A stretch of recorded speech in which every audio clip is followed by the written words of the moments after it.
আসসালামু আলাইকুম viewers, blog by পলি থেকে বলছি। আজকে আপনাদেরকে দেখাবো আমার যে কিচেনটা, আমি কিভাবে কিচেনটা পরিষ্কার করেছি।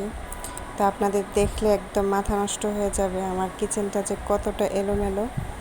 তো যাই হোক, এখন দেখাবো যে আমার এই কিচেনটা কি পরিমাণ নোংরা হয়েছিল।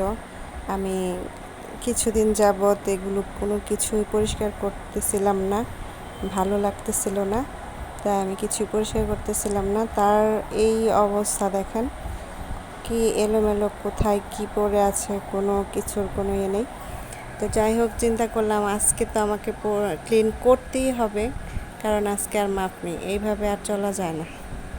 তারপর যাই হোক, এই যে কথা সেই কাজ। তো আমি এই যে এই যে টাইলস, যে তাকগুলা, সেগুলোও অনেক নোংরা হয়ে আছে। তো যাই হোক, আমি এখন বেসিনের যে পরিমাণ থালা বাটি জমেছিল সেগুলো আমি এখন ক্লিন করে নিচ্ছি। আসলে অনেক সময় অলসতার জন্য কিছুই করা হয় না, তো পরে করব এরকম মনে করে সব কিছু জমিয়ে রাখা হয়, যার কারণে এই ধরনের নোংরা হয়ে যায়। তো আমি এখন সবগুলো পরিষ্কার করে নিচ্ছি এভাবে।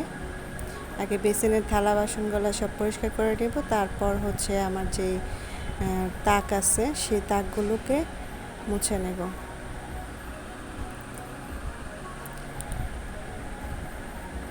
আর হচ্ছে যে আমার এগুলো পরিষ্কার হয়ে গেলে তারপর আপনাদেরকে দেখাবো যে আমার আসলে আমি কত তাড়াতাড়ি ক্লিন করে ফেলেছি।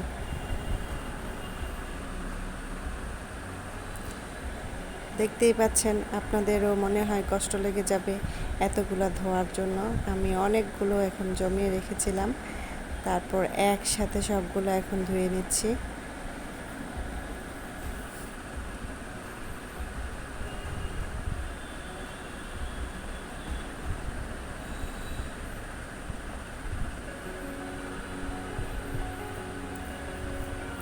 আসলে আমার অনেক সময় কাজ করতে একটু হেয়ালামি লাগে, আর যখন আমার ইচ্ছে হয় তখন আমি সব কিছু একবারে করে ফেলে রাখি না কোনো কিছুই।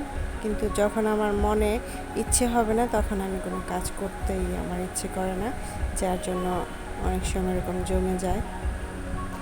তো আমি সব কিছু এভাবে ক্লিন করে নিলাম, আর বেসিনটাকেও আমি খুব ভালোভাবে ক্লিন করে নেব। বেসিনের চারপাশে যে লালচে দাগ পড়ে থাকে পানির কারণে, সেগুলো আমি এখন ক্লিন করে নেব।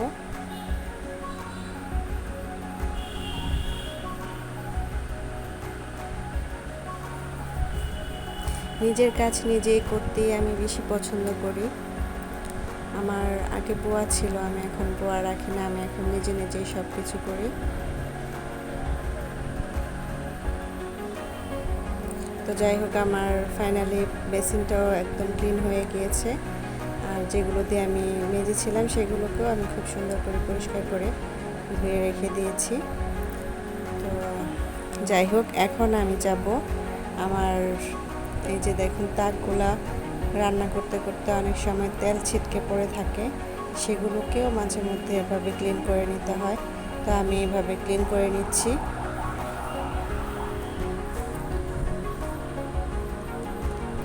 একটু গরম পানি আর হচ্ছে যে একটু ভিম বার দিয়ে নিলেই একদম চকচকে হয়ে যায়। আর আমি এখানে গরম পানি দিয়েছি, আর সাথে একটু ভিম বারও দিয়েছি, আর হচ্ছে যে হুইল পাউডার, ডিটারজেন্ট পাউডার যেটাকে বলে, সেগুলো দিয়েছি। তো এগুলো দিয়ে আমি প্রথমে এগুলোকে মাজা ঘষা করে নেব, যেন তেল কেসটা জিনিসটা সেটা উঠে যায়।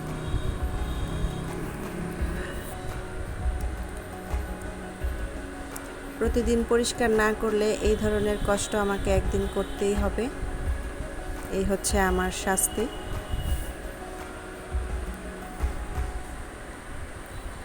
আমরা যখন রান্না বান্না করি তখন প্রতিদিনের কাজটা প্রতিদিন করে ফেলাটাই মনে হয় সবচেয়ে বেশি ভালো, তা না হলে আমার মতো এক গাদা এভাবে কষ্ট করতে হবে।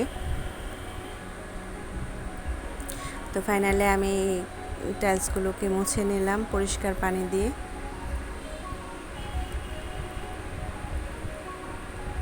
আমার চুলাটাকেও আমি খুব সুন্দর করে মুছে নিয়েছি।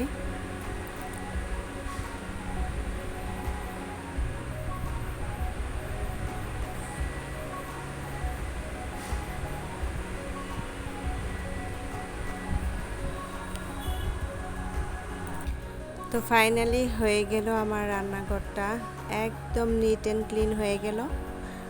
আসলে আমি যেটা বুঝতে পেরেছি যে কখনোই কাজ ফেলে রাখতে নেই, যখনকার কাজ তখনই করে নিতে হবে, তা না হলে ঠিক আমার মতো এরকম পরিশ্রম করে নিতে হবে।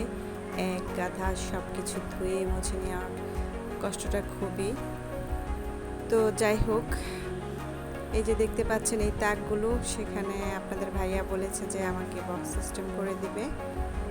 বক্স সিস্টেম করে দিলে এই রান্নাঘরটা আরও সুন্দর হবে। তবে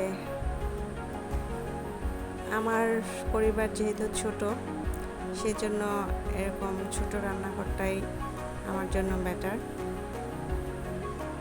তো কেমন হয়েছে আমার এই রান্নাঘর পরিষ্কার করাটা আপনারা আমাদেরকে কমেন্টের মাধ্যমে জানিয়ে দেবেন। আর অবশ্যই যারা এখনও আমার চ্যানেলটিকে সাবস্ক্রাইব করেননি, তো প্লিজ সাবস্ক্রাইব করে দিবেন। আর যদি আমার সবগুলো ভিডিও আপনাদের ভালো লেগে থাকে তাহলে অবশ্যই লাইক দিয়ে দিবেন। আর কোনো ভুল ত্রুটি হলে আমার কমেন্টের মাধ্যমে আপনারা জানিয়ে দিবেন। তো আজ এই পর্যন্তই, আল্লাহ হাফেজ।